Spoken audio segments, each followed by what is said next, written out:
कसं स्वरूप राहणार आहे याचं? इथून अण्णाभाऊ साठे चौकातूनही निघालेली आहे आणि स्वर्गीय अण्णाभाऊंचं योगदान खूप मोठं आहे. नागपूरमधनं निघाले, नागपूर संघाची जागा आहे आणि दीक्षाभूमीची सुद्धा जागा आहे. त्याच्या अनुषंगाने नागपूरचं महत्त्व खूप मोठं आहे आणि समरसतेचा संदेश देणारे हे स्थान आहे. नागपुराच्या मध्यभागात, देशाचा मध्यभाग इथून सुरू करून ही समरसता यात्रा अयोध्येपर्यंत जाणार आहे, जिथे श्रीराम जन्मभूमी आहे आणि भगवान रामांचं सुद्धा जे जीवन आहे ते समरसतेचं प्रतीक आहे. कारण निषाद, राज, वनवासी समाज सगळ्यांना त्यांनी आपल्या जीवनामध्ये आपलंसं केलं, आपलंसं म्हटलं आणि पूर्ण देशाला बांधणारं हे सूत्र आहे.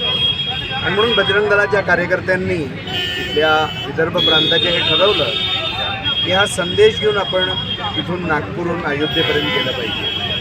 आणि म्हणून ही समरसता यात्रा मोटरसायकलवर निघालेली आहे.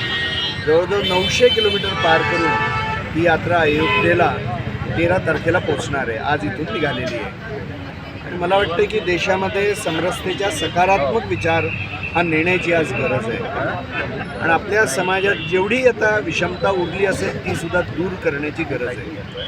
म्हणून एक धर्म, एक संस्कृती, एक समाज, एक मातृभूमी हे आम्हाला जोडणाऱ्या ज्या गोष्टी आहेत. जेव्हा मी एक धर्म म्हणतो त्याच्यामध्ये या भूमीमध्ये जेवढे धर्म जन्माला आले ते सगळेच त्याच्यामध्ये आले.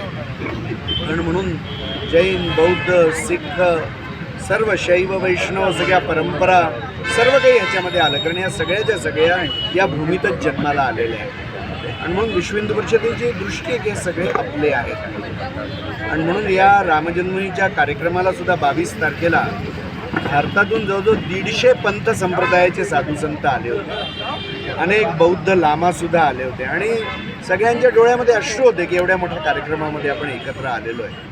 आणि म्हणून मला वाटतं हा समरसतेचा संदेश जो देशाला एकत्र आणतोय, समाजाला एकत्र आणतोय, तो खूप महत्त्वाचा आहे. आणि म्हणून ही यात्रासुद्धा त्या दृष्टीने खूप महत्त्वाची आहे.